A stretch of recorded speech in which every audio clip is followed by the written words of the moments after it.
जो लीक्स हैं वो उन्होंने काफी ज्यादा स्पीड पकड़ ली है। आज फिर आई हुई थी। ये मेरे लिए कतई कोई हैरानगी की बात नहीं है, और आप यकीन करें कि मुझे खुशी होती है कि ये लोग अब एक्सपोज होना शुरू हुए हैं। वो उमर कौन है, अब ये कौम को पता लगना चाहिए। आप देखें इन लोगों की इस मुल्क के साथ हमदर्दी क्या है, कुछ भी नहीं। 14 अगस्त की रात तक ये मलका विक्टोरिया के वफादार थे, और 15 अगस्त से इस तबका ने मुझे और आपको हुब्बुल वतनी के सर्टिफिकेट देने शुरू किए। रिश्तेदारियां बड़ी अहम है जी। जनरल बाजवा का ससुर क्या करता रहा। अस्सलाम वालेकुम and welcome to disclosures the untold stories. मैं हूं असर इफ्तिखार और मेरे साथ हैं तौसीफ अहमद खान साहब। Sir, welcome to the show. जी हसन साहब, गुज़श्ता ईद मुबारक आपको। आपको भी सर बहुत ईद मुबारक। ईद के अंदर तो थैंक यू। बहुत सारे मामला चलते रहे। जो लीक्स हैं वो उन्होंने काफी ज्यादा स्पीड पकड़ ली है। आज फिर आई हुई थी, इससे पहले भी आती रही है। तो जरा इसको डिस्कस करना चाहता हूं मैं कि ये जो बहुत सारी ऑडियो लीक्स आ रही हैं, कहा जा रहा है कि वीडियो लीक्स भी हो सकती हैं।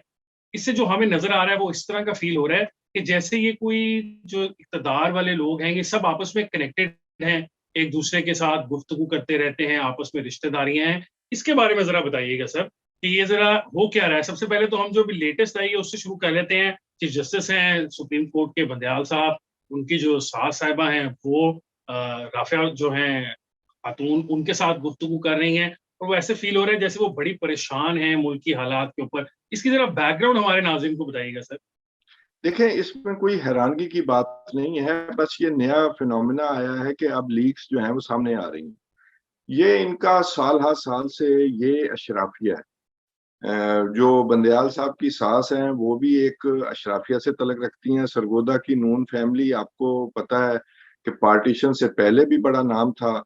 और इसके अलावा ये जो ख्वाजा तारिक रहीम की फैमिली है, ये लाहौर की एलीट समझी जाती है।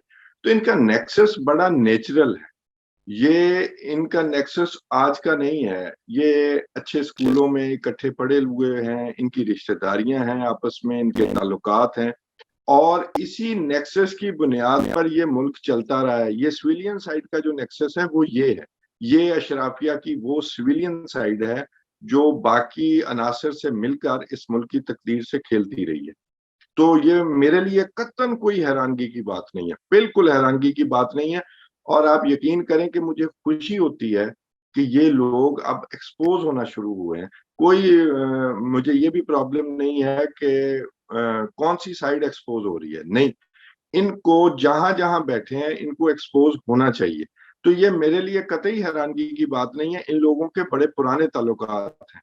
और ख्वाजा तारिक रहीम जो हैं, ये तो इनके तो हिस्ट्री है। ये किस किस के लिए काम करते रहे हैं, गवर्नर भी रहे हैं, तौसीफ साहब आपको जरा इस शायद बारे में पता जरा हो। थोड़ा तौसीफ साहब जरा इस बारे में थोड़ा डिटेल से बताइए, क्योंकि बहुत सारे जो हमारे व्यूअर्स हैं वो नौजवान लोग हैं। जिस अरसे की आप बात कर रहे हैं ऑब्वियसली आपको तो बहुत बेहतर अंदाज में पता है, शायद कुछ मैं भी उस बारे में जानता हूँ, लेकिन बहुत बेशतर जो हमारे व्यूअर्स हैं वो शायद इस बारे में नहीं जान सकते कि ख्वाजा तारिक रहीम साहब का जब वो पीपल्स पार्टी के अंदर थे तब क्या किरदार था, या पीपल्स पार्टी के खिलाफ क्या किरदार था। ये जरा सारा बताइएगा हमारे नाज़रीन के लिए।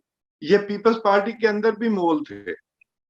आप देखें ना, इन एलिट्स का इशू क्या है। ये जिस पार्टी में भी होते हैं वहां नजरियाती बुनियादों पे भी नहीं होते, वहां दो दो रोल इन्होंने लिए होते हैं। ये पार्टी का भी आंख और नाक और कान बन जाते हैं, और फिर इनफैक्ट मोल होते हैं। और ये वहां भी डबल गेम्स करते थे। फिर ये फारूक लगारी वाला इशू आया तो फिर इन्हें हुक्म मिला, ये फारूक लगारी की तरफ चले गए। और इस बुनियाद पे इन्होंने फिर वकील भी हैं। तो इस वजह से इनका तमाम उम्र इसी तरह की साजिशों में गुजरी है। आपको मजे की बात बताऊं, आप नेक्सस को देखें, गौर करें। उनकी जो वाइफ हैं वो मोहतरमा फरमा रही हैं कि मैंने उमर को फोन किया, सॉरी, मैसेज किया कि अभी लाखों लोग जलसे में थे और लाखों लोग हर शहर में आपके लिए दुआएं कर रहे हैं। वो उमर कौन है, अब ये कौम को पता लगना चाहिए कि वो किसको मैसेज कर रही हैं। और आप कहते हैं कि जी वो एक खातून है, जी वो जी खातून ने वो बात कर दी। तो देखें जी, घर की औरतों का मामला जो है वो डिस्कस नहीं होना चाहिए। भाई साहब, अगर 70 साल की आप हिस्ट्री पढ़ें तो ये घर की औरतों के जरिए ही सारे काम होते रहे हैं। आपकी जुर्रत कैसे हुई, अगर एलिजिडली ये मुबैना तौर पर अगर ये उमर चीफ जस्टिस उमर अता बंदयाल हैं तो आपकी जुर्रत कैसे हुई, और उस पे फिर चीफ जस्टिस ने नोटिस क्या लिया जब उन पे कोई इन्फ्लुएंस होने की कोशिश कर रहा है। अच्छा, दूसरी बात, मैंने मुनीब को भी मैसेज किया, ये तो सीधी सीधी इंडाइटमेंट है। और वो उनकी वो जी वो पता नहीं कौन सी इमोजी वो आंख मारने वाली उन्होंने बना के भेजी है। तो व्हाट डज इट मीन? आप लोगों के लिए ये मुल्क तमाशा है? फिर वो साद साहिबा की ख्वाहिश आप देखें कि जी अगर और कुछ नहीं होता तो वो मार्शल ही लगा दें, कम वक्त मार्शल नहीं लगाते। आप देखें इन लोगों की इस मुल्क के साथ हमदर्दी क्या है? कुछ भी नहीं है, कुछ भी नहीं है। ये वो तबका है जो मैं कहता होता हूं कि 14 अगस्त की रात तक ये मलका विक्टोरिया के वफादार थे, और 15 अगस्त से इस तबका ने मुझे और आपको हुब्बुल वतनी के सर्टिफिकेट देने शुरू किए। हमने इनका हाथ रोका नहीं। आप ये कहते हैं जी अब औरतों का वक्त आ गया, कब औरतें इस्तेमाल नहीं हुई जी? ये जनरल बाजवा क्या कहते हैं कि आसफ खोसा ने क्यों नवाज शरीफ के खिलाफ फैसला दिया? वो कहते हैं कि उनकी रिश्तेदारी का मामला था शहबाज शरीफ के साथ, वो खराब हुआ। अच्छा, रिश्तेदारियां बड़ी अहम है जी। जनरल बाजवा का ससुर क्या करता रहा? वो किंग मेकर था जी, वो मुलाकातें करवाता था, और जनरल बाजवा ही उस पे वो कहते हैं, एडमिट करते हैं कि वहां मेरी फलां से मुलाकात हुई, वहां फलां से। अगर 10 वो बताते हैं तो 50 मुलाकातों का हमें भी पता है। छुपाते भी होंगे। और मैं आपको वहां एक वाकया जो उस घर में वकूफ पजीर हुआ, जो अब वजीर हैं, दो नून लीग के सीनियर मिनिस्टर्स हैं, उनको वहां बुलाया गया नवाज शरीफ की गुजरावाला तकरीर के बाद। तो उन्होंने वो जनरल साहब जो हैं, वो जो सुसर साहब हैं, उन्होंने कहा कि जी मैंने बात कर ली है, बस आप ना सुबह आप बयान जारी कर दें नवाज शरीफ के खिलाफ। तो एक वजीर मौसूफ तो वो चुप रहे, और दूसरे ने कहा कि जी ये तो मेरे लिए तो पॉसिबल नहीं है, कभी मैं नवाज शरीफ ने जैसा भी बयान दिया है। नहीं नहीं, उन्होंने तो मैंने वादा कर लिया कि जी वो आपका नवाज शरीफ के बयान की मजम्मत करेंगे, मैंने तुम्हारे पे आप पे वादा कर लिया। वो खाना उनके हाथ से छूट गया। खैर वो मरंजा मरंज इनकार करके आ गए। ये मैं आपको खबर दे रहा हूँ। और उसके ये बाद जो क्या हुआ?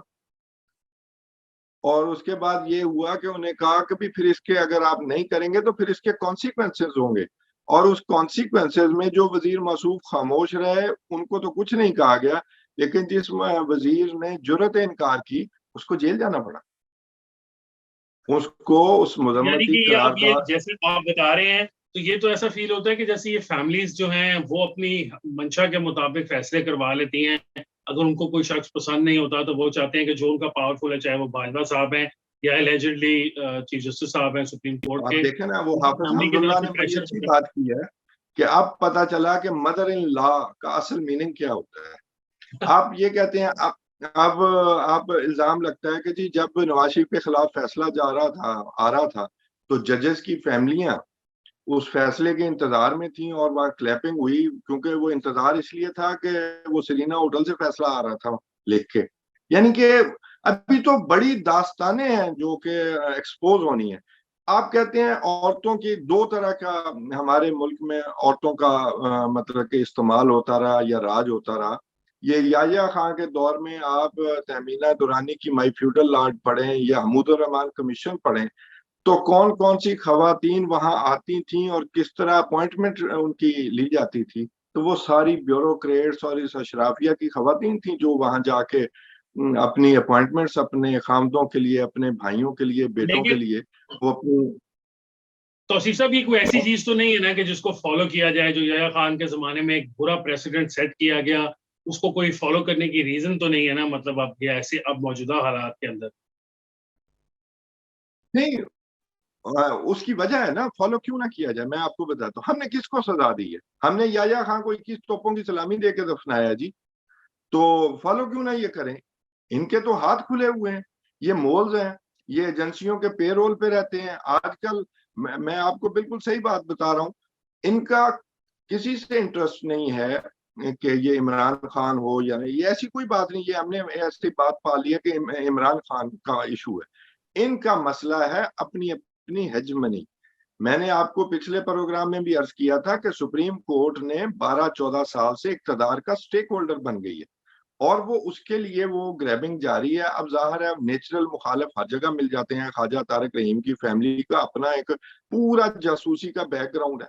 ये मोहतरमा बेनजीर के लिए भी उनके खिलाफ भी जासूसी करके आगे भेजते रहे, किसको नहीं पता। अच्छा, दो हैं वहां भी ये खवातीन इस्तेमाल करते हैं। मैंने याहिया खां की आपको मिसाल दी, साकिब निसार के बच्चे जो हैं, जो आज उसकी ऑडियो आई है, तो वो भी बड़े गर्मजोश थे कि जी नवाज शरीफ ना रहे।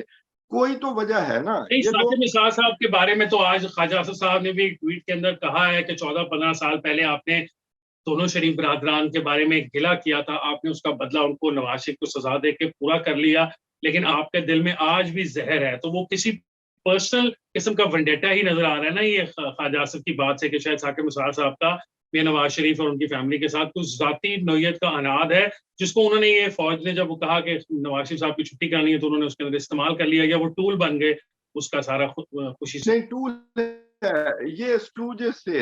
अब ये इनको ये है कि हमसे इनको एहसास ये हो गया है कि हम ही तो सारा काम देते रहे हैं। हमने मार्शल लॉ वैलिडेट किए, हमने पीसीओस के तहत हलफ उठाए, हमने लोगों को कहने पे नाअहल किया, लोगों को। वजीर आजम फांसी चढ़ गए, वजीर आजम जलावतन हो गए। तो ये तो असल ताकत तो हमारे पास है। अब इनको हिस्सा चाहिए, हिस्से में लड़ाई पड़ गई है, क्योंकि जिनके जरिए, जिनके इशारे पे काम करते थे, उन्होंने इशारा बंद कर दिया। तो अब गुस्सा है कि भाई हम ये कर देंगे, हम वो कर देंगे।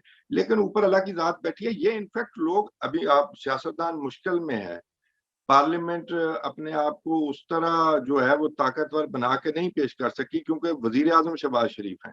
तो वो कभी एक कदम आगे जाते हैं और दो कदम पीछे हटते हैं। देखें आपने क्या किया। पहले इनको तसल्ली हुई कहीं से कि भाई अब जो है ना अदालत जो है वो अच्छा सलूक करेगी, तो ये उन्हीं तीनों जजों के पास आ गए कि भाई वो 4 वाली बात ही भूल गए। उनके पास आके अपनी जनाब वो दोबारा से अपनी दरखास्त पेश करनी शुरू कर दी। फिर अंदाजा हुआ कि नहीं जी वो तो किसी कहने में नहीं आ रहे, तो फिर आप दोबारा वापस जा रहे हैं 4-3 वाली बात पे कि जी नहीं जी वो तो 4 वाला फैसला था। आपको याद होगा हमने हर प्रोग्राम में कहा कि ये फैसला बाइंडिंग ही नहीं है, ये फैसला ही नहीं है, ये अकलीती जजमेंट है। लेकिन इन लोगों ने 100 जूते भी खाए, 100 प्याज भी खाए, और आखिरकार उसी पे जाना पड़ा कि कॉन्टेम्प्ट ऑफ कोर्ट को भी हम नहीं मानेंगे, और पार्लियामेंट की जो है जो करारदाद है उसके पीछे। अब भी आप देख लें, वो जी हम एतमाद का वोट लेने जा रहे हैं, ये बुजदिली की निशानी है। कोई जज किसी वजीर आजम को एतमाद के वोट का नहीं कह सकता। आखिर ये क्यों नहीं कह सकते? आप बताएं किस कानून में है कोई जज किसी वजीर नहीं आजम को तौसीफ कहे साहब, कि वो वो। तो खैर अब वो बैक ट्रैक करके गवर्नमेंट उसमें मरीम औरंगजेब साहब ने क्लियरली बता दिया है कि शहबाज शरीफ साहब किसी किस्म का कोई एतमाद का वोट नहीं ले रहे और उन पर देखिए, बाइंडिंग भी नहीं है। मैं एक फिक्रा ऐड कर दूंगा हसन। जब आपने सियासी फैसले लेने हो ना, तो कानूनदानों से, स्पेशली अपनी नालायक कानूनी टीम से परे रहें, फिर सियासतदानों से मशवरा करते हैं। सर ये वो तो सियासी फैसले। सियासी फैसलों के लिए सियासतदानों से मशवरा करें, इस बात से सर मुझे ख्याल आ गया, इस तरह तो फिर सहाफती जो चीजें होती हैं उसके लिए भी सहाफियों से ही रब्ता करना चाहिए। लेकिन मौजूदा जो हम देख रहे हैं, जिस तरह के टर्न लिया है हमारी सहाफत ने, वहाँ हम सहाफी तो शायद पीछे रह गए, बहुत सारे और लोग जो हैं वो हमारे सहाफती जूतों में उन्होंने पैर रखे और आज वो सहाफी बनकर भागे दौड़े चले जा रहे हैं। तो उनके बारे में जरा थोड़ा सा कुछ बताइएगा। देखें, ये एक पिछले 20-25 साल में सहाफत में मीडिया सेठ की एंट्री से ये भी एक माफिया बना है। अच्छा, वो पहले आया इलेक्ट्रॉनिक मीडिया के जरिए, जो 2 नंबर था, जिसने चीनी महंगी बेची हुई थी, जिसकी कोई स्मगलिंग का कारोबार था, जिसका कोई जाली कामों का कारोबार था, वो सबको लॉन्च किया गया ताकि वो अपनी जराइम पे भी काबू पा सकें, अपने जराइम पे पर्दा डाल सकें, लोगों को अपनी ताकत से डरा सकें। और उसके बाद ये है कि जी वो उसके जरिए हमारा एजेंडा भी वो क्या है जी, 5th जनरेशन हाइब्रिड वारफेयर, जी, वो फिफ्थ भी बढ़ जनरेशन सके। Hybrid warfare. ये खराबी उसमें आ गया जी, डिजिटल मीडिया। अब डिजिटल मीडिया भी लॉन्च किए गए लोग, वो मैं देखता हूँ बाज लोगों की शक्लें, वो शायद स्कूल भी नहीं गए हुए प्रॉपर, उनकी स्कूलिंग भी नहीं हुई, वो बड़े बड़े जनाब एनालिस्ट बन गए, वो क्या वो जी सोशल मीडिया इन्फ्लुएंसर बन गए। अच्छा, अब ये एक दौड़ चल गई है ये जो इमरान ने आइलैंड बनाया ना, ये पहले वन पे ही था, तो हर हर तरफ से इनको व्यूज मिलते थे।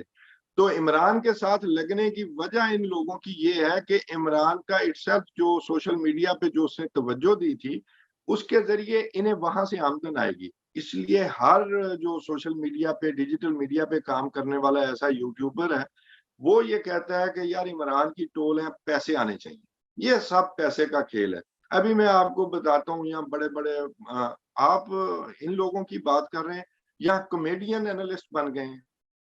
ठीक है, कॉमेडी प्रोग्राम्स में इमरान खान को लेते हैं अपनी व्यूज के लिए, और वो एनालिसिस भी करते हैं। उनका एनालिसिस जो है वो सारी दुनिया जानती है वो किस कमाश के लोग हैं। बहुत बहुत शुक्रिया नाज़िम। जैसा कि आपने सुना कि तौसीफ साहब जो हैं वो ये कह रहे थे कि सब कुछ जो है आजकल सहाफ़त जो है वो पीछे रह गई है और सब कुछ व्यूज के खेल में हो रहा है। आज के लिए इतना ही। इंशाल्लाह आप लोगों से मुलाकात होगी नेक्स्ट वीक मंडे को। आप हमारा प्रोग्राम देखते रहिए और हमें हमारे अपने फीडबैक से आगाह रखिए। मुझे हसन इफ्तिखार को इजाज़त दीजिए और तौसीफ साहब को भी इजाज़त दीजिए। अल्लाह हाफ़िज़।